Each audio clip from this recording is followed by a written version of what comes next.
I'm making an executive decision. Uh-oh. We're moving into the summer. I think this summer we're going to cover just Summer movies / kids in danger.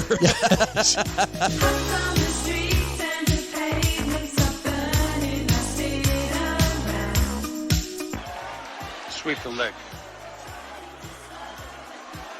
You have a problem with that? Welcome to the Project Gen X Retro Summer Series 2022.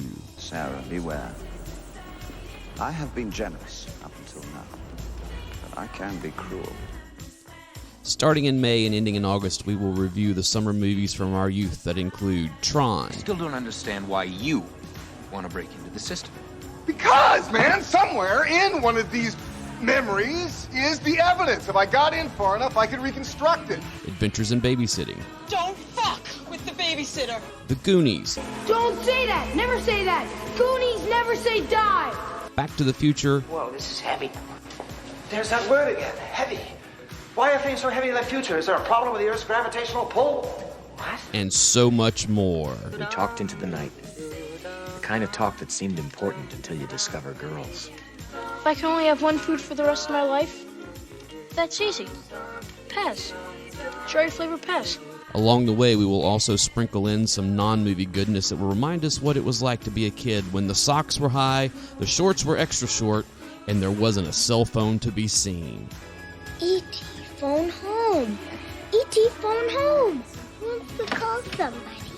So sit back and join Big Dave, Barry, and myself, Alan Smith, to relive the magic of the 80s and the retro summer.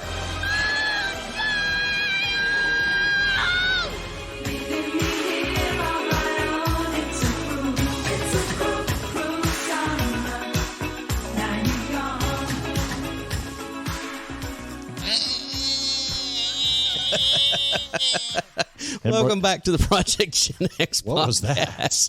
I'm one of your hosts, Alan Smith, along with The other guy, Big Dave. And I'm Barry. And on this episode, we are going to be covering the 1982 movie E.T. Before we get into this, I only have one thing to say. And that was one of the noises that creature made in the movie. I'm glad I really only have one thing to say about this movie. Yeah. What? Turn on your hot light. Oh, really? You went Neil Diamond on us. He loves Neil Diamond. I love Neil Diamond. Full Neil Diamond. I Never love go Neil full Diamond. Neil Diamond. I fucking hate that song. Okay? I love Neil Diamond. I love all the kitsch and everything about Neil Diamond, but I hate that song with a passion. There's a lot to hate. Oh, there's it's a lot terrible. So, anyways, Barry, all right, start telling us about some let's stuff. Let's go over the stats on this one. E.T., the extraterrestrial, terrestrial. Excuse me. Sorry, that was the porn version. Sorry. Oh, dude. Oh, good Lord, it's going to be one of those episodes. I love all the memes where it's a still shot of whatever horror parody porn, whatever's like. I think I downloaded the wrong video, the wrong movie, and it's what was it, Rule 47 or something? It's Rule 32. 32 of the internet. That if there's a fandom, there's porn. Yes, basically, it's a. All right, so this one, of course, was directed by Big Stevie Cool himself, Steven Spielberg. Yep. It's not written by him, though. No, it was written by Melissa Matheson. Yes, sure. And she is most famous for writing The Black Stallion. Really? Yes. Okay, that makes perfect sense. Now produced by Spielberg as well as Kathleen Kennedy. Yep. You might know that name. I saw that name in the. Kathleen Kennedy produced Gremlins. She produced a ton of stuff. Oh, absolutely. Music. Well, didn't she? It's used with Disney now, right? I believe so. Yeah, yes. it's or one of the studio. Like, she's a big wig in one of the studios. So, music by, of course, if it's Steven Spielberg, it's going to be John Williams. It's still. It's still one of the most amazing. That score when it hits. In a scene we'll talk about later, it's just like, oh yeah, this right in the feels, Produced by Amblin Entertainment, Steven Spielberg. Yeah. Distributed by Universal. Released in the U.S. It was actually, this debuted at Cannes, and it was released at Cannes in May 26th of 82, but it debuted in the United States in June 11th. Turn on your hot light. Now, before I get into the cast, I have to hit this one because this was mind-blowing to me. Which one? The budget on this movie was $30.5 million. Oh, this movie made what? 200 on its initial release? No. More than that? No. Box office totals for E.T. the Extraterrestrial. You want to take a guess, Dave? This is domestic or worldwide? This is total. No, Okay. I don't want. I would screw this up. $792 million. I know it was at one time it was the biggest box It office. beat Star Wars. Yeah. I'm not gonna lie. I almost leaned into the mic and did the Dr. Evil $1 billion. You were close. You'd be No, close. Dr. Evil would have been $1 million. There was a movie he did the $1 billion. Yep. They laughed at me. It's like, There's not that much in the world. Yeah. So the cast. Here we go. Playing Mary Taylor, the mom. Top build. Yeah. Which surprised me because Well, if you think about it, there wasn't really, she's a supporting character. But she was the biggest actress in this cast at the time. Except for Peter Coyote. At the time, you have to remember, Peter Coyote was huge. Yeah, but in he the didn't early really 80s. hit later because this was 82. Yeah. And Dee Wallace, the actress that played Mary, had been in several movies before. One in which maybe one day, yes, when we have a behind a paywall or something, if we ever get to that point, I Right. will tell you my Dee Wallace story. Okay. Or Dee Wallace Stone, if you want to get technical. Yeah. But Dee Wallace Brown at one point. Also, I don't know. think so. I do know that she was the star of one of She was in The Howling. my little sister's absolute favorite movies of all time, Cujo. She was in Cujo. Yeah, she was in a ton of Yes. stuff. And playing- Rob Zombie loves putting her in his movies Well, now. yeah. So it's as you should. Playing Elliot Taylor. Yes, Elliot. Henry Thomas, made famous in one of our earlier episodes in Cloak and Dagger. he was in Cloak and Dagger. Playing Agent Keys, the FBI agent, was Peter Coyote. The one that is most notable for us is Jagged Edge. That was a huge role January for him. Man. January Man's I mean, another he big was, one. He was Peter Coyote was like in that. Okay. Let me use my words here. He's a hey, it's that guy. He's not just a hey, it's that guy. You have to remember that like in the late 70s and into the early mid 80s, okay, like that 83, 84, somewhere around in there, Peter Coyote was kind of everywhere. Mm-hmm. And I said kind of everywhere, but he always plays, and even in this movie, it's the same thing. He always plays stiff that sensitive 1970s AM radio AOR. I listened to way too much. Dan Fogelberg, and now I'm a massive pussy. Wow, I wouldn't have gone that far. I was about to say you went a little further than I would have, but all right. But he always plays that role, and he plays it in this movie as well. So it's only in like the last fourth of it because he's barely in the first parts of he it. is. He's just like tooling around in the first scene. The first and then a little later. 3/4, he's just walking around as a set of keys. Yeah, pretty much. and a belt. Pretty much. That's why his name was Keys. There you go. So Michael Taylor, the older brother, was played by an actor named Robert McNaughton. The biggest thing that I could find him from was a movie called I Am the Cheese. I don't know. I'm not familiar with it, but it was a big deal for him. Playing the little sister, Gertie Taylor. Some person named Drew Barrymore. Yes. I think she came from a. Was this her first or second? This was her first because from Firestar this, came out shortly after. Okay, this, Two Wicked but- Firestarter. Right. Now, something I found out She's that a I Firestarter. was not aware of. She is the godmother to Frances Bean.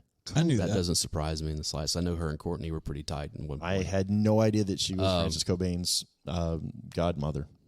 Still one of my favorite all-time Drew Barrymore things that she ever did was when she hosted SNL. Mm-hmm. And they had that scene where like she's backstage opening. I think it was like before the opening monologue or whatever, and she's crying backstage. And they're like, "Oh, are you okay?" She's like, "I'm just scared. I'm so scared to go out in front of the live audience and blah blah blah." And they're like, "Can we get you a milk?" And all of a sudden she goes, "I'm a Barrymore. I'll have scotch and water." There you go. Well, her appearance on Letterman where she flashed. Well, but that's Letterman, we're talking about like a 5-year-old. Yeah, like, I'm a Barrymore. I'll have scotch and water. Nice. Which again, if you go back and look at Lionel Barrymore, Lionel Barrymore, I John know. Barrymore. But I mean, Lionel take your Barrymore, pick, he was Mr. Potter in It's a Wonderful Life. He played the heavy in a lot of stuff. Look over up there. John Barrymore. Oh, I know, sometime, I you know. So there were, And they were hard drinkers. Oh yeah, there were a lot of people in this movie that had smaller roles in other movies.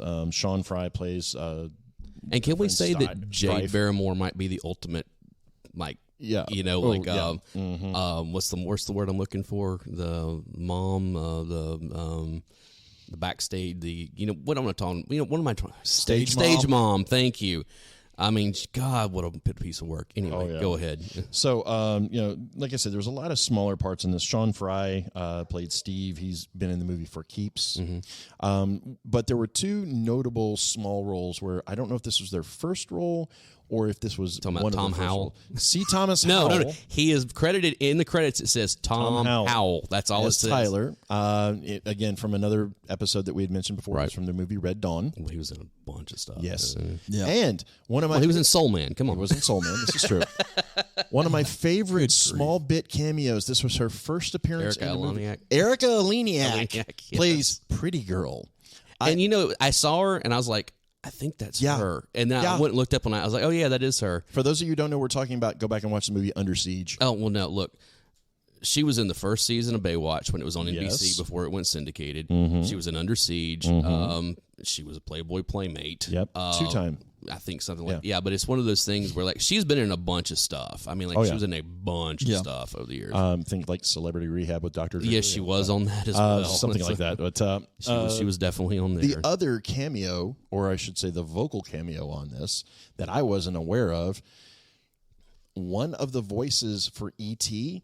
was Deborah Winger. Yep. Really? Oh, yeah. There were three people who voiced it over, and it was her and Steven Spielberg and Pat Walsh. Yes. And at one time, they had Deborah Winger doing the voice of E.T., and I've seen interviews with her doing the voice.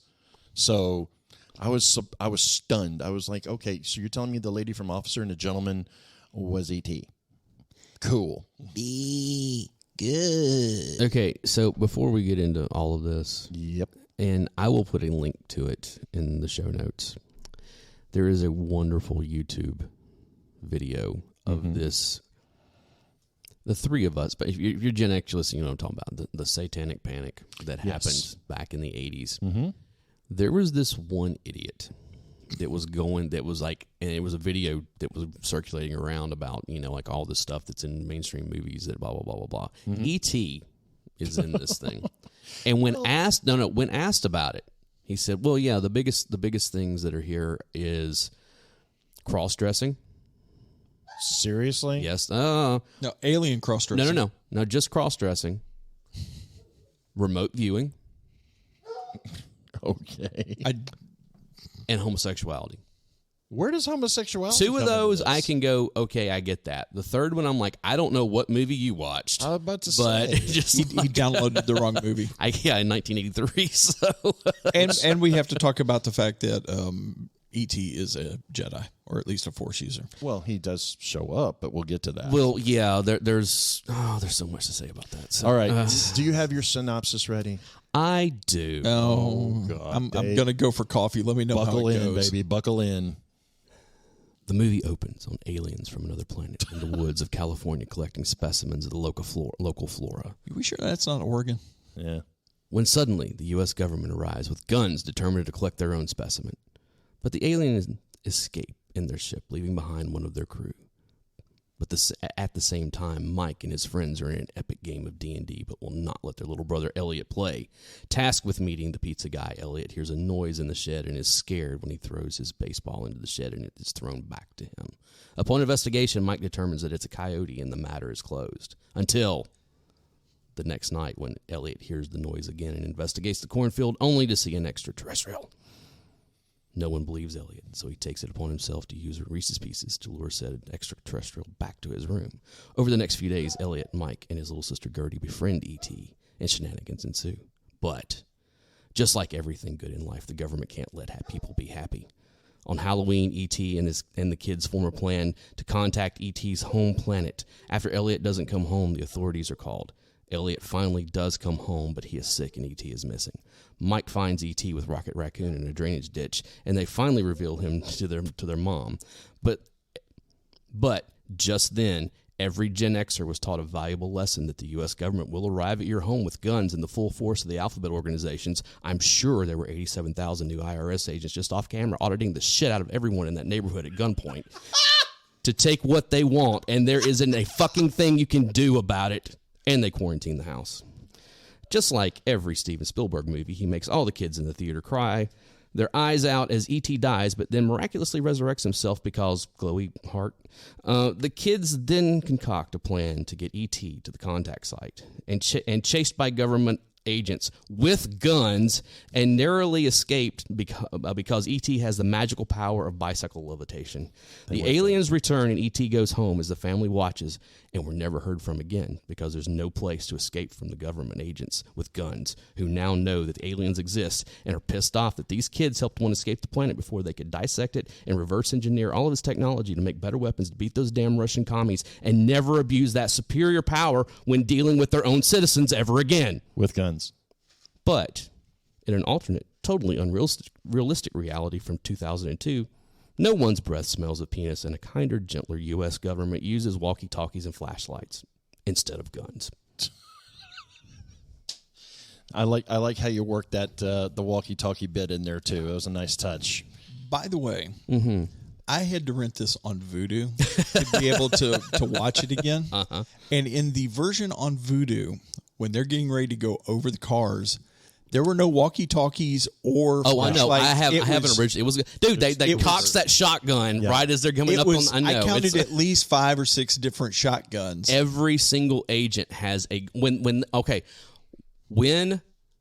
they find the abandoned van at the playground. Right. Every single agent that runs up has got a .38 special in his hand. Yep. Every single one of them. And the mom yells, "No guns! They're just children." Okay. This is the movie when I was 8 years old that told me, do not trust the fucking government because they will come to your house with guns and take whatever they want. Oh, my God. It took you that long to figure that out? I was 8. Come on. All right. Fair. All right. There's a lot to unpack in this movie, so let's go ahead and get going on this. First off, let's talk about the Reese's Pieces. That's one of my favorite Reese's Pieces were bits about to be discontinued because they were not selling. So, do you know why? Because Eminem did not want to be associated with the movie. They thought that they actually, when they viewed the movie, they thought that the character of E.T. was going to terrify children. Correct. And they wanted I see nothing that. to do with okay? it. We will get into all of it. They washed their hands of it. So at that point, Mars kind of just, they said, no, we're not going to have any of our products associated with this movie. So then the guys at Amblin reached out to another candy manufacturer, which just happened to be Reese's, that had just released, I think, the year before. The year prior, and they weren't selling for anything. No, nobody wanted them whatsoever. because it was just an odd thing. So I'd never heard of them before this. Exactly. Yeah, most people hadn't. And then when they brought those and it's out, really funny because they're only on screen for just 30 seconds-ish or so. I mean, they're used a couple of times. They are, but it's really in that open, like, after he sees him the first time, you see the bag, and he goes out, blah blah blah, and then when he's going to get him into the house, you see him luring. But then after that, they're gone. I actually partially blame this movie for my type 2 diabetes and Reese's Pieces. All right, you're not. I wrong. want to You're say not wrong. something definitively right now. Yes. It is Reese's Pieces, not Reese's Pieces. Okay, that irritates the absolute fuck out of me when I hear people say Reese's Pieces. Saying Reese's Pieces. Oh my God, do they? Yep. I know, because I used to slap people for that. They'd say Reese's Pieces, and I'd slap them and be like, "Say it correctly." Yeah, it's Reese's Pieces. So there, that was, and unfortunately, those ungodly things are still available because I had some last year at Halloween. They still taste terrible. Oh, okay? I disagree. They're one of my favorite things on the planet. Screw you, Al. And you are outvoted, sir. Look, but I think peanut butter is one of the most perfect foods that has ever been invented. Okay, but I do not like that sugar peanut butter that they use in all of that stuff. That is just too much. Reese's is one of my favorite candies. I'm down so with you. You can bite me. Yeah, I got to side with Dave on this one. So that was one of the product placements. There was a lot of other little ones. They were everywhere. I know. Coors. Don't forget Coors. Okay. Star Wars. There's so many little elements on this now. John Wayne. The Incredible Hulk. Yes. He's got a poster on his wall, and he also has a light switch. This Incredible Hulk. Oh, that's right. I forgot about the light switch. The cover on the light switch. So just kind of segueing from that into the casting on this. Now, the casting on this was really interesting. I found out a couple of things that I wasn't aware of. First off, you know how I love to find who was initially going to be cast in the movies. Initially cast as Elliot was Ralph Macchio. No. And I can't see that working. I mean, granted, too old for one thing. Well, in 82 he wasn't. In 82, he and Henry Thomas were pretty close to the same age. That can't be right. Think about it. 2 years later, he was Daniel LaRusso. I mean, this would have been about the 23. Time. Yeah. Well, but this would have been right around the time of The Outsiders. So I can but you're talking about a 2 year difference here. Yeah. I mean, that's.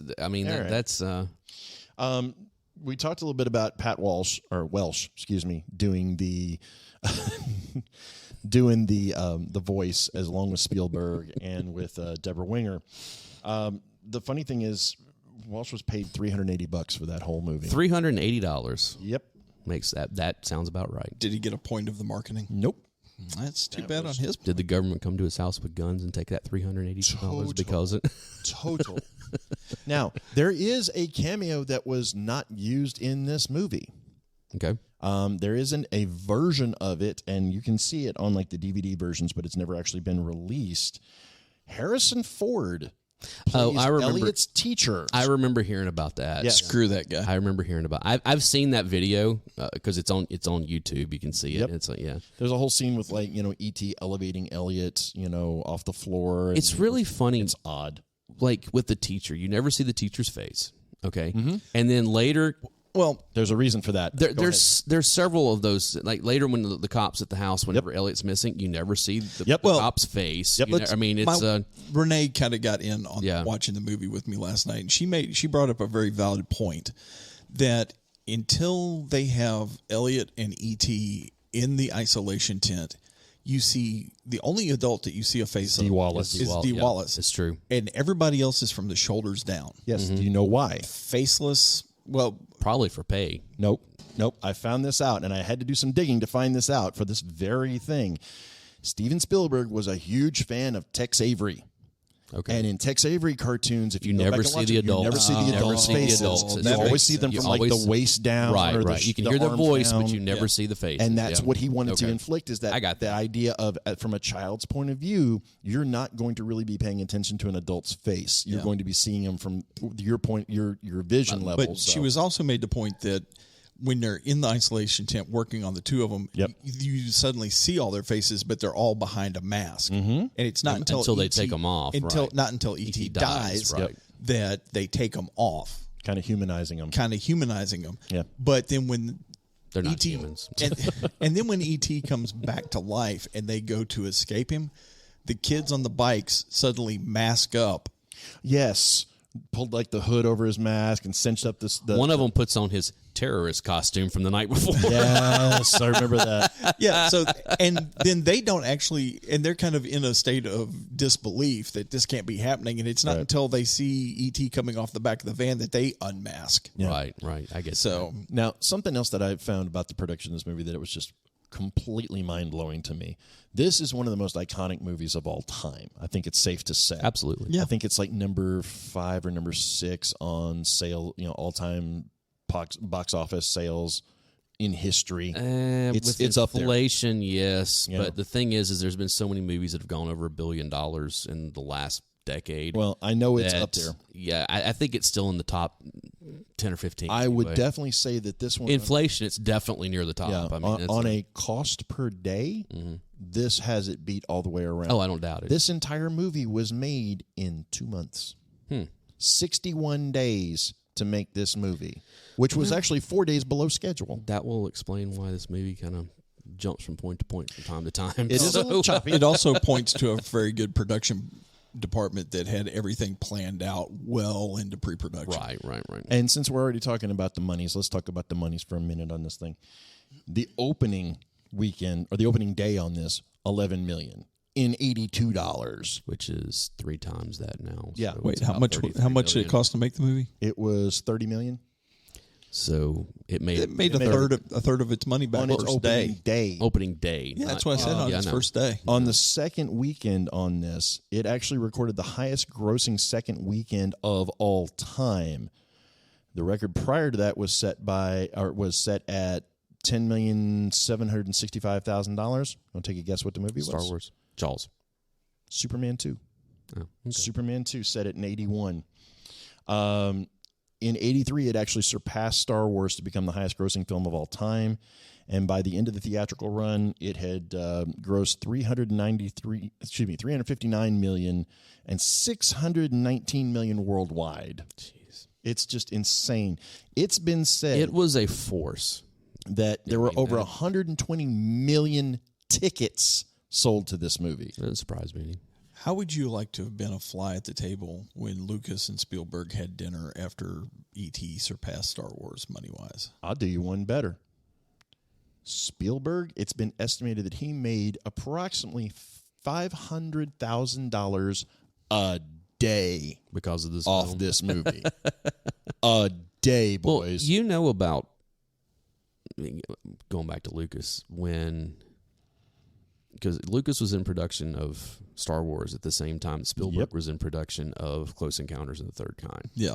And Spielberg, Lucas, there's a story that has been corroborated that Lucas was really not happy during production of Star Wars because it wasn't going the way he wanted to, and of course the Fox was just not. They were like, have you ever heard of a story where Lucas is happy about anything? But it was also one of those things where Fox was just like, oh wow, we really shit the bed on this one. We'll just this is going to be a loss. We'll just write it off for whatever.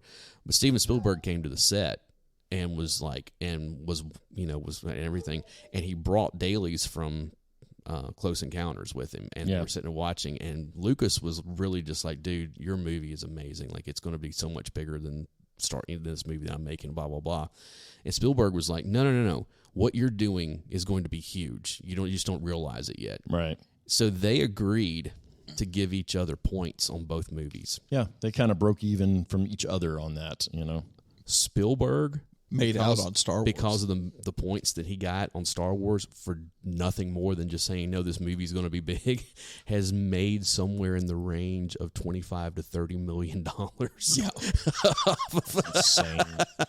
And don't get me wrong, Encounters is a great movie. I love Close Encounters. But that movie did not blow up. It didn't. No. It had a long tail, but it did not blow up, of course. Star Wars was a phenomenon. There's a difference. I mean, it was like, Close Encounters did well. Star Wars was a phenomenon. And then E.T. comes around and surpasses exactly. it. Yeah. And so it kind of going back under the numbers here really quick, something that just is mind-blowing to me.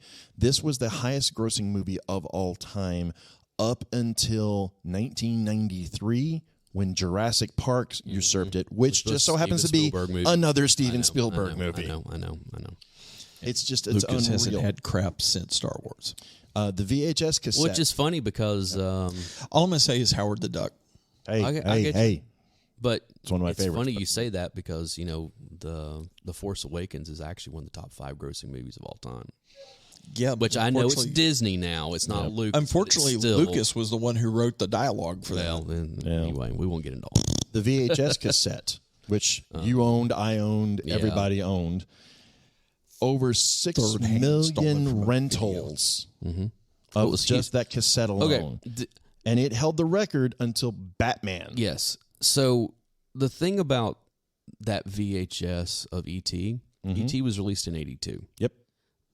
That video cassette wasn't released until years later. 85. I know. Yeah. And it was a huge deal. I remember it being a huge deal. Oh, yeah, because everybody was I'm sorry, 88. 80. As you were saying, I thought it was a little later. I remember it being a huge deal because it had never been officially released. Now, we had a copy of it because you recorded off of HBO. Exactly, and, that type of stuff. But I have to say, I went to the theater and saw this movie. Who didn't? And then, especially with the box office it made. But I did not see this movie again for a couple of years. And it was a whole recording on HBO type stuff. And I think it was watching it at school, like one of the end of the year type thing. I can tell you exactly. And I have not, and I'll be honest, until last night, I have not seen this movie. Yeah, it's more of an event. You see it, it hits you. It's not necessarily something you're going to rewatch a lot of. I remember when this movie came out that they actually, for people that got to go see it in the first runs on it, they would sell little buttons or give you little buttons that said, I saw E.T. Right. Actually, one of my exes had one of those for when she went to go see it. Oh, that's that was, cool. prized possession. But they really did a good job of the marketing on this movie when it first came out. They marketed the crap out of this movie. Not just the promotions of the movie, but everything. Can we talk about the promotional materials? Go right ahead. $1 billion in sales. Are we going to talk about the toy? The vibrating ET finger? No, absolutely not. What is wrong with you? It's a thing. It is a thing. It's a thing. He's not wrong. It is a thing. It is a notorious thing now. It is a thing. All I'm going to say is that Spielberg learned his lesson from Lucas on the marketing side. He did. It was because ET was everywhere. It was everywhere. Well, Reese's Pieces generated over, I think that this brought like something 65% boost in sales to Reese's. You said you it. almost got slapped. I had the pimp hand out. I'm going to go get my boxing gloves. That was intentional. That was intentional. To Reese's. Oh, yeah. 65%. It saved the product. I mean, it just absolutely literally saved the product. Bloomed them. Kenner was a big promotion of the ET plush toy, which sold everywhere. Right. The figurines, all this other. There's a company called Kuahara. I have a bootleg ceramic ET here. Yes, from Dave's been taking pictures with it. Yeah, this is from 19. This is funny. I found this in a thrift store a few years ago, and I think I paid like $1 for it or something because I was like, this is one of those things where like you guys, those of you listening can't see it, but I have a ceramic Darth Vader light that was a bootleg deal that was done. Like one of my family members made that one for me. This one I picked up just a few years ago. I've had that Darth Vader light forever. This was made by. I'm just going to say it because I don't know who this person is. This was made because on the bottom of it, you know, if you've ever done ceramics, you know before you fire it, you can etch your name, you know, whatever. In 1983, this was made by Don Lacey, whoever that is. The year after the movie came out. After the movie came out. And I have this ugly piece of ceramic. It's actually, for being a bootleg, it looks pretty good, actually. It's funny how... Dawn, if you're listening, I know, that would be to amazing if Dawn was listening. I did get it here in Nashville, so I mean, there is a possibility she's still around these parts, you know. But it's just, I saw that, and I was like, I have to buy it because it's something you're not going to run across very often, you know. Well, so as I was mentioning, there's a company called Kuahara. I think I'm pronouncing that right. They're a bicycle manufacturer. They actually released the ET version of Elliot's bike and sold it. And it was hugely popular. Even though most of those bikes were Mongoose. I know. Yeah. I know. What was the other big BMX company besides it was Huffy was made the Huffy, Mongoose. And Huffy made the Mongoose. It's like KT or something like that. It was, I forget what the other one was. I had a... All of the models were also in BMX Bandits. Had the basket on the front of it, which was basically nothing but a milk carton. It was a milk carton. It was totally homemade. Yep. We all tried to do it. I had a Huffy Mongoose at one point. Yeah. And okay. Funny thing about that, like that the bicycle chase scene at the end of it, totally not an 8-year-old kid on that bike. No, nowhere close. Nowhere close to an 8-year-old. If I remember the stories right, they actually hired some BMX riders to come in and do all when they're chasing him, 1.5 feet yeah, taller when they're than chasing and you look at Elliot, he's like a good 1.5 feet taller than what he should be. Well, just to talk about the cultural impact on this movie has been viewed by everybody. When he was president, Ronald Reagan and Nancy Reagan were totally moved by it to actually release a letter back to Steven Spielberg because of it. It's said that when Princess Diana watched this movie, she openly wept because of it. I mean, it was screened for the United Nations. Right. I mean, it's just ridiculous how many people have seen this. Yeah, but for the United Nations, it was like, look, you jerks. This is not how you treat aliens when they come to the planet. This is how you get interplanetary war. We've also seen the pictures of Michael Jackson with the ET. Yeah. You know, I mean, it's one of those things. It was that type of phenomenon. It crossed so many boundaries. I can tell you where I was at, what movie theater I went to. Too. We were still in Michigan, and it was that little movie theater up on the square. And the two movies I remember seeing in that movie theater was E.T. and Six Pack. Nice. Oh, Kenny Rogers. Kenny Rogers. Yeah, I saw it at Cinema North, and you guys know exactly what I'm talking about because which is now a church, which apparently every abandoned movie theater around here turns into a church. Eventually. No, it doesn't. Not Cinema Rivergate South is 8. now an Aldi. Okay, I know Rivergate 8 hasn't been co-opted yet, but so square footage, man. Exactly. I know. So I know we don't talk about it often on these, but let's talk about the awards for this for just a moment because this was up for Academy Awards. Bunch of them. It was actually nominated for 9 Academy Awards that year. And how many did it win? I think it won like 2. Yeah, but it was up for the biggie. It was up for movie, the best film, and it lost to Gandhi. Now, here's the funny thing: Richard Attenborough, politics. No. Richard Attenborough, the director of Gandhi, later stated he fully expected to lose to E.T. Well, he was preparing to lose to that movie because he said it was that good. He should have. I've seen Gandhi. It's not that great of a film. It's a little long. It's like Forrest Gump. There's nothing wrong with Forrest Gump. You shut your filthy mouth. And as if you look at the movies it was up against for Best Picture that year, it did not deserve to win. Okay, and I know we've talked about the National Registry. It did not deserve to win Best Picture in 1994. Okay, this is another movie that, of course, has been added to the National Film Registry, and I try never to look at BFI stuff because it's so subjective. But this is one of the top. Yeah, one of the top 10. AFI? No, BFI actually. British Film Institute. Oh, okay. Not the American Film Institute. Not the American Film Institute. But this was rated number 8. The difference is that the American Film Institute has guns, where the British Institute does not have guns. No, they have walkie-talkies. That's right. And they're more snooty. Yeah, exactly. Speaking of the walkie-talkies, all right. For those of you that have no idea what we're talking about with the walkie-talkies on this, let's get into it. The 20th anniversary. Okay, let's get into it. This is what happened. In 1997, which was the 20-year anniversary of Star Wars, George Lucas decided he wanted to go back in and fix all of his movies. You mean screw them up and add a bunch of garbage and put them back in theaters, and they were highly successful. So his buddy Steven Spielberg said, hey, the 20th anniversary of E.T.'s coming up in a couple of years. I could do the same thing. And since I want this to be more of a kid's film, let's take all the guns out digitally and put walkie-talkies in. Now, anyone that's ever seen something change digitally knows that it's never 100%.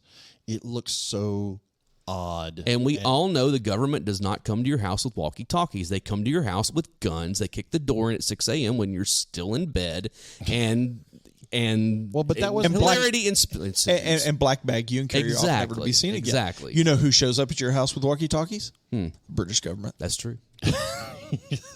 Well, actually, it's funny. But they always look down their nose at you while you're doing something it. Dave mentioned on this before. And wear a huge, stupid-looking fuzzy hat. Exactly. All right. Something you mentioned beforehand, Dave, on this. The character, I can't remember which one of the guys that was wearing the terrorist costume. Yeah. That's changed as well. It's changed from the terrorist costume to the hippie costume. Oh, really? Yes. Okay, I can't make that up. I'm like, so. Okay. All right. Well, hold on. I'm glad Voodoo has the copy. Hold on. Let's talk about something real quick before we go into this. Yep. So, do you think the creators of Stranger Things watched this movie before they decided what Dustin was going to wear? Once or twice. Oh, no. Stranger Things is a complete callback to all the stuff that we love, including they borrowed clothing from that 70s show for the kids. But when that was, I started laughing when they're showing those kids, and they're like, and he's like, meet us at the playground, whatever. And he puts on the headphones, and he's got the trucker hat, and the vest. I'm like, dude, that's straight up Dustin's outfit right there. So. No, I mean the guy. Let's call it the guys from Stranger Things. They are totally playing on the remember berries with all of our stuff. No way that you couldn't. I love them for it because they did it correctly. Exactly. And honestly, there's no way that you could make that series and not have some kind of nods to E.T. I know. I mean, that was such an actual thing. The opening, basically the opening scene of Stranger, well, not the opening scene of Stranger, the first episode of Stranger Things, but when they're at house, the first season of Stranger Things, when they're at that, they're playing D&D. That is lifted straight from this movie, and then they go out and hop on the bike. Exactly. I mean it, and let's be honest, this was our childhood. Yeah. We were either playing board games or D&D or whatever, and then you knew where everybody was because of the 14 billion bicycles that were dumped in the front yard. And you were usually hanging out with them anyway. So. Right. I was never a nerd like you guys, so it was like I didn't play D&D. So. You just weren't invited. Anyway. Actually, he was very sheltered. Very, very sheltered. No, my parents would have had a conniption fit if they found out I was playing D&D. See? Very, very sheltered. All right. My parents, too. I just never got caught. Yeah, well. So, you know Rebel. Dave, fighting the power. I know. Well, you know, in every one of these episodes, I've always talked about it. Sequels. Dark Skies. So. Do you know about this, Dave? Yeah. No. Go ahead. Go ahead. So, E.T.'s biggest movie on the planet. So, of course, the theaters they're like, hey, we got to have a sequel. Oh, no. Spielberg was involved, and it was him, and who was the other writer? I can't remember. They came up with a sequel that was called Dark Skies. Okay. Yep. Completely different movie than this. Mm-hmm. Completely. Basically, it wasn't his species. It was another alien species who was chasing. Yes, he was chasing their species, come to Earth and decide, oh, we can take this place over. Yeah. Yeah. And so basically, it would have been set in the E.T. universe, but however, there is actually an unofficial sequel to this. Is it Dark Sky? Oh, no, it's not Dark Sky. Sky. Oh, that's right. There's a short film. There's a short film that was released in 2019. It actually came out during the Macy's Day Parade, the Thanksgiving Day Macy's Day Parade. Okay. In November 28th, 2019. And it was a 4-minute commercial. Oh, I've seen this. Yeah. It was called A Holiday Reunion. Yeah, I saw that. Oh, where he comes back and visits Elliot. Yeah, as an adult. I thought it was a Super Bowl commercial. Though. No, it was it was before the Super Bowl because it was a holiday. I kind of want to see Dark Skies now. Well, that sounds the funny thing, that sounds wonderfully terrible. Right, and the funny thing about that is that there was a series on TNT called Dark Skies. Dark Skies, yeah. That was produced by Steven Spielberg about an alien invasion. Yeah. So I've never read anything that said it was a direct line to it, but it definitely was inspired by the idea. My question is, if they were being chased by another alien species, why didn't they bring it up in the council with the rest of the... All right, Since let's you've opened talk the door, about it. Okay, you've opened the door. So in The Phantom Menace, Episode 1, The Phantom Menace, in the Senate chamber, there, when you're seeing all of the senators from the different planets and the galaxies and everything, there are two. In the bottom right. Is there four? There's okay, four in that box. Four of the species that ET is. Yeah. Yes. Okay. Now, that goes back to at Halloween, they're walking and there's someone dressed as Yoda. Yep. And ET says, instantly home, recognizes home, him. home, and turns around and starts following trying the to kid, follow like him, trying to follow him. It's like, okay, so that means that this world of ET takes place in the Star Wars universe. Yes, it does. And there is a movie about Star Wars because there are Star Wars figures all over this thing. And when there's Greedo, there's Hammerhead, there's Bob. I know. And E.T.'s going, oh, I know him. Yeah, I know. Oh, I know him. Oh, I know him. That's Phil. That's Steve. What are you doing? Exactly. Why do you have a small picture of Steve? I know, What is this? exactly. Did you see how he kind of frowned when he goes, and that's Boba Fett? And he kind of does that furrowed brow. You can make them fight. Yeah. It's like, he's my like, Well, and actually, so another appearance that which, E.T. again, goes back to the theory of, is he a Force user? No. What if Han Solo was frozen in carbonite and then was thawed out in the 1920s and became Indiana Jones? Well, it would explain why. So Star Wars happened in a galaxy long ago. That'd still in be a galaxy far, far away. Well, That- and it that would would explain why C-3PO and R2-D2 are on the actually Ark of the on the Covenant. Ark of the Covenant. Or they're not on the Ark of the Covenant. They're on No, the frame, hieroglyphics yeah. in the back. It would still be a better story than the Rian Johnson Star Wars. Wow. All right, you're so not something wrong, else. so. Something else I want to talk about that was a big part of my childhood. In Universal Studios Florida, they actually The E.T. it was ride? in 1990. They did make the E.T. the E.T. Adventure is what it was called. And it was this really unique concept of a ride. It was the first time I'd ever seen anything like this. The whole process, it was a dark ride. You're basically, you get on a bicycle that are clustered together. So everyone's riding a bicycle and you're following E.T., through the skies and around the town and everything. But the coolest thing about it was at the end of the ride, when you got off the bike and started to walk out, E.T. said goodbye to you. ECW said ECW. ECW. You needed a wrestling reference in this one, I know. But E.T. would say goodbye to you, but he would say it to your first name. Oh, that's cool. That was the first time I'd ever heard of anything like that happen. It was so creepy because you're walking out, goodbye, Barry. Oh. That was weird. Yeah. He's real! He's real! Let's talk about E.T., the actual puppet suit, whatever it is. Okay. It is both the best and worst thing about this movie. Oh, yeah. And I say that as, of course, I was coming back in it having not seen the movie in close to 40 years, okay? And being like, oh, yeah, I remember this being really, like, the E.T. himself looking really good. Yep. And you know what? For 1982, he did. Yeah. But there are also times in this movie where it's like, oh, dude, they really should have like not put him full on screen as much as they did. Oh yeah, you know, I mean, because it really does start kind of falling apart after a little while. Right. No, I thought the animatronics in the bodysuit were amazing. They like I said, they were great technologically. Yeah. But there are times where it's like, oh yeah, a little goes a long way on this. Yeah, you know? and I mean, it was a unique shape. Mm-hmm. I mean, there was nothing like that had ever been put out into movies beforehand to show, you know, this is an alien. This is what an alien's supposed to look like. Right. So I'll give them props on that for coming up with something clever and creative. I still don't understand why they made him look like a testicle. But, well, you know, I get that. I'm sorry, you can't deny that, Dave. I mean, it's not a flattering bodysuit. They, you know,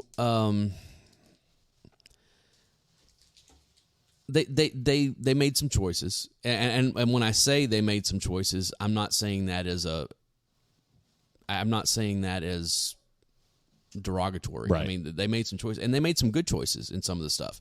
I really like what they did with his feet. Yes, and the neck. And the neck was a great movement on that because I'll tell you the problem with the neck, though. There's a couple of times in this thing where the neck goes up and the head kind of leans to the side. Oh yeah, you can tell it's a little way too top heavy. It's a little top heavy, yeah. And that's another one of those. As well as they did with creating E.T., there were issues, you know, and that's, and again that goes back to my whole. They might have put him in, and of course, you know, the terrible green screen stuff. But again, 1982, 82, whatever. In 82, it was blue screen.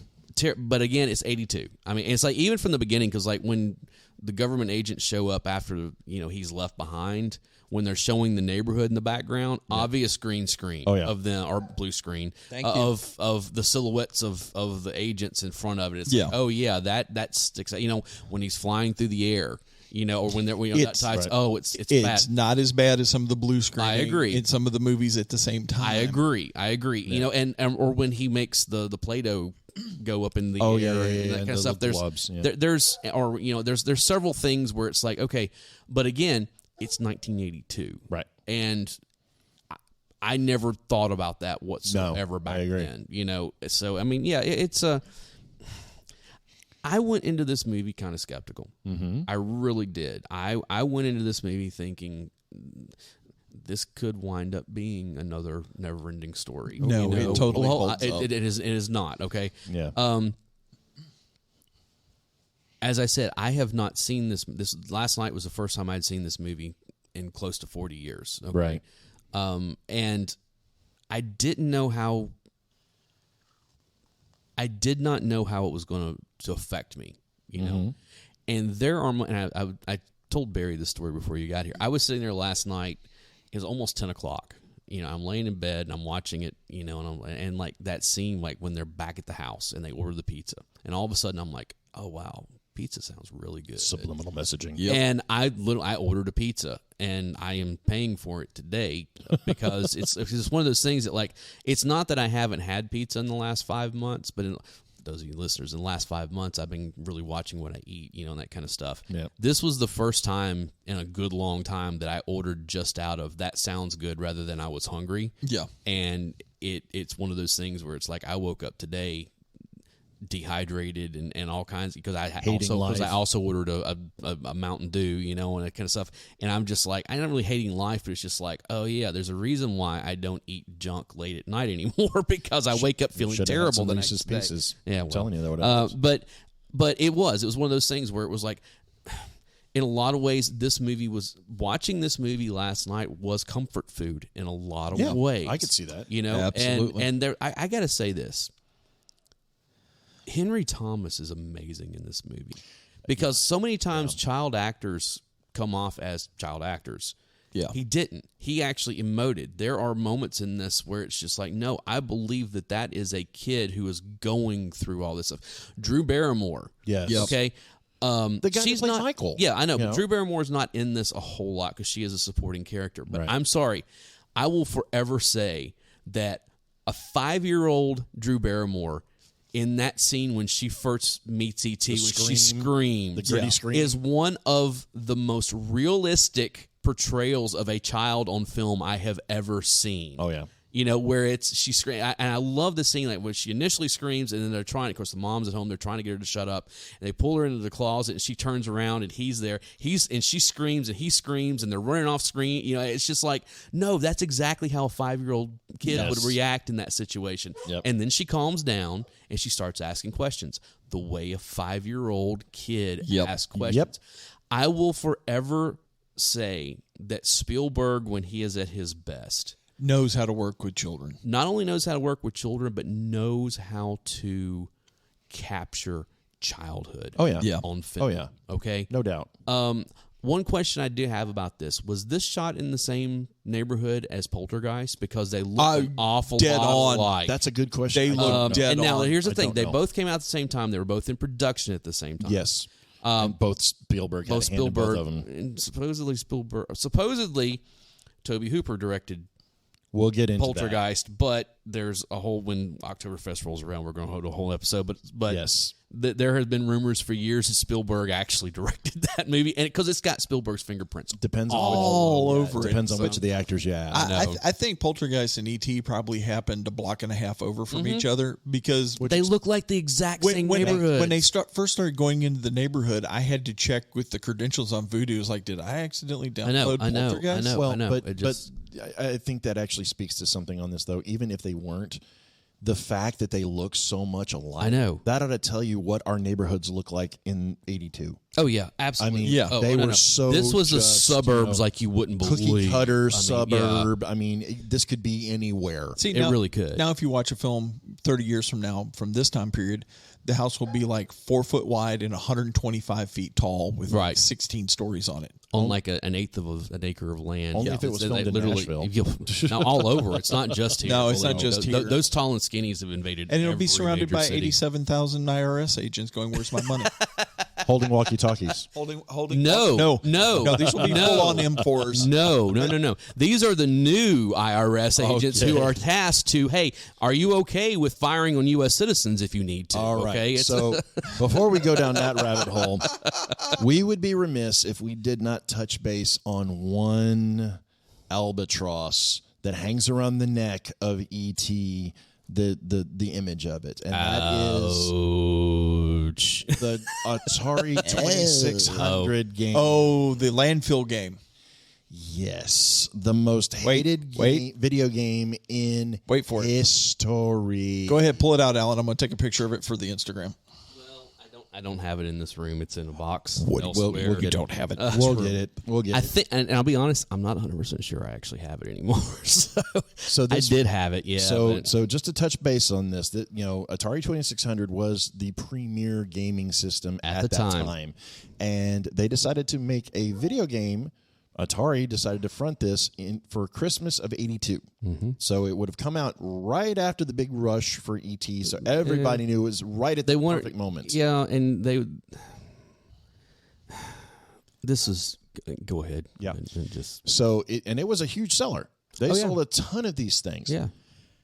However, and then people started playing them. Yes, that was the problem. Well, they were only given 6 weeks to create it. And it was glitchy, and it was problematic, and it was impossible to play. When you look at your game selections and it's Asteroids and Circus and E.T. and the Asteroids game is broken, you chose Circus over this game every time. So this it's actually not good. I remember playing as a kid and being like, "What the hell am I supposed to be doing here?" This game holds a couple of records. Number now, one, again, Yep. they did do something very realistic on that. Yes. Every once in a while, a government agent will come Stop in and take you it. away. So it's Stop it. So, as I said, this particular video game holds a couple of records. First off, it did have one of the highest recorded sales of opening weekend for it. Once it came out, everybody wanted to get a copy. Did it also have the highest record number of returns yes, to the store? to this day. It absolutely did. Because this was back it in an was so era. bad, man. Well, this was back in an era when they would take them back. You could yeah. return video games. Right. And that was the problem, is that so many people bought this thing, got it home, played it, hated it, and returned it back to the store. And then the stores are looking at each other going, what the hell are we going to do with this? So they sent them back to Atari. Who, again, looked at each other and said, we can't repurpose these. We can't reuse these. What are we going to do with them? So they went into a landfill in Arizona. Yes. Where they should have stayed. And they did until 15, something like 14, 15. They found them. If any of our listeners has not seen this and is not familiar with it, Alan and I have talked a little bit about this on Game on Over. previous episodes. Yeah. There is a great documentary called Game Over that talks about not just the history of this game, but specifically the history of Atari. Well, the final days of Atari. Well, the rise and fall. The rise and fall More of on Atari. the fall, yeah. But it just so happens Alan's wearing an Atari T-shirt right now, which even makes it better. But not. Yeah, I know. But to really, truly appreciate how bad this was, how horrendously So bad of a game this was, I would encourage all of our listeners to go out and watch this and give it a legit, viewing.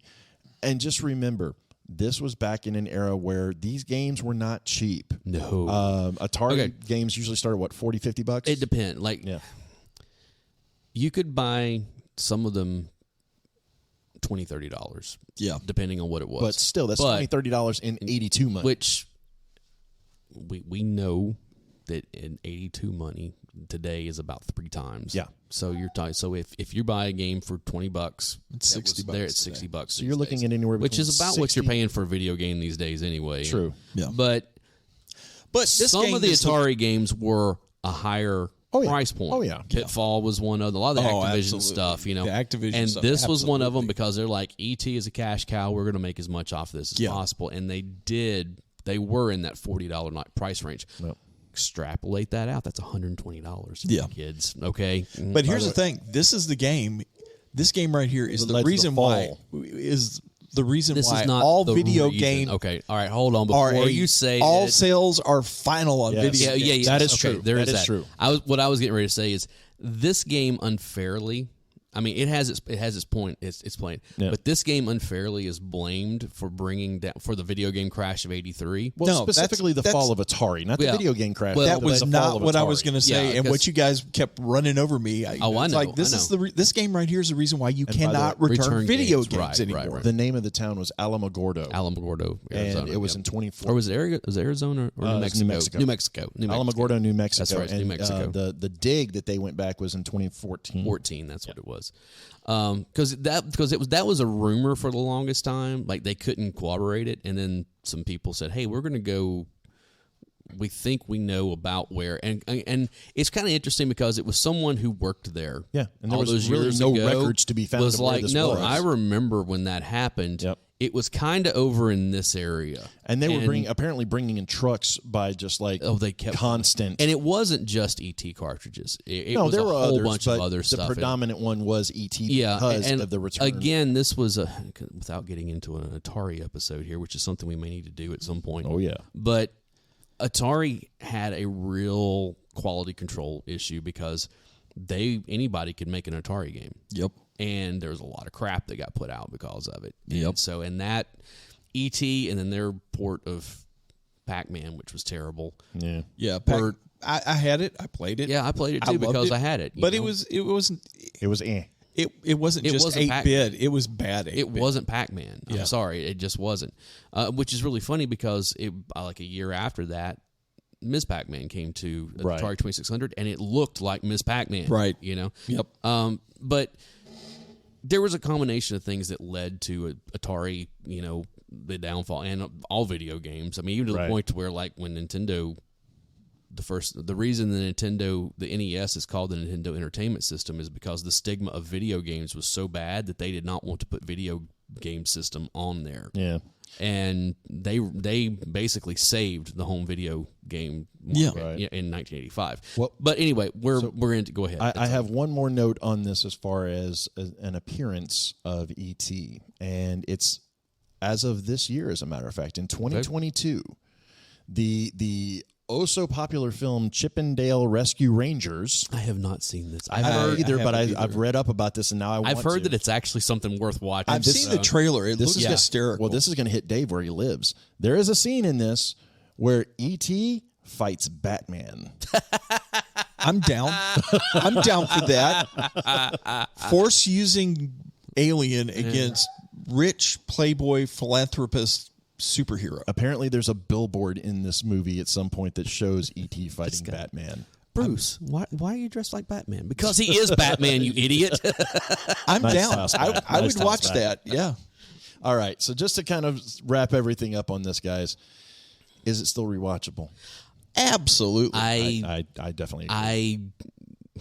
The original I'm not version ashamed is to rewatchable. Say it. In 1982, when I was sitting in the theaters, I cried my eyes out watching this movie. Last night, about 11:30 in the evening, I'm sitting watching this movie, crying my eyes out. Yep. You know, and it was one of those things where it's like, I was not expecting. I honestly, I was not expecting this film to hold up. I was fully expecting to come in here and like, there's a reason why I was not as snarky on my. I know there was some snark in there, but I was like, I can't be snarky about this film because this hits me exactly where I live. You were talking. Let's go back to the John Williams thing for a minute, because we haven't gone back to John. Oh, the music. That one build up where he's getting on the spaceship and it's building, and then all of a sudden it goes into that real delicate. I know. The bicycle scene. The bicycle when scene. They do that drop when they take off. Of course, you get the iconic them flying past the moon. But that's when that movie that music hit. Yeah, and I was just like, oh, warm fuzzies, fuzzies. Yeah. Oh, warm fuzzies. Well, there's a reason why my heart lit up. I turned on my heart lights. Oh, there he goes. It is. But I mean that's a great one. But that build up, because you expect to get the big pop on the end of the build up, and it immediately drops the volume off. It goes into that real delicate. Yeah. Soft. I know I was not expecting to like this movie. I will say as much as I did. If you can find the original cut, not the 20th anniversary. Yeah. I watched the original cut. Yeah. So Voodoo has the original cut right now. Okay. I think it was like $4 and change for a rental. You know what was really funny? Totally worth it. What was really funny about it is that when they released that DVD in 2002, when they were going to release the Blu-ray some years later, and Steven Spielberg was at a panel, I think it was at San Diego Comic-Con, when he announced that they were going to do it. Right. And he was like, so let me ask you a question. How many of you E.T. fans want to see the original cut? And the place went nuts. Yeah. And then it was like, how many want to see the 2002 cut? And almost nobody said anything. It's like, well, I guess the fans have spoken. Yeah, so no kidding. It's like, yeah, we all know the government comes to your house with guns, not walkie-talkies to take what they want. So, well, I think it's not just that; it's also sometimes with a very broad search warrant. You're already dealing with something that has a little bit. Wait, you got a search warrant? Yeah. Oh, that's the other thing. That's the other thing with this. There is no search warrant.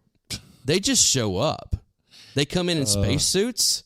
Yeah, which was odd. I thought that was funny too. I mean, not only that, but the night before they broke into the house because they waited for the mother to leave. They waited for her to leave, and then they went in and broke without any permission whatsoever. And it was like 4 or 5 carloads of agents. I know. Which did anybody else think that was kind of strange that these guys in these like Tyvek space suits come walking out of like a Chevy Caprice Classic? I know. It just seemed weird. Well, it's the government. Everything's last dollar funded. Well, yeah, but it just seems like you would wait to get there to dress up, not put the stuff on and then get in the car. I just thought that was kind of strange.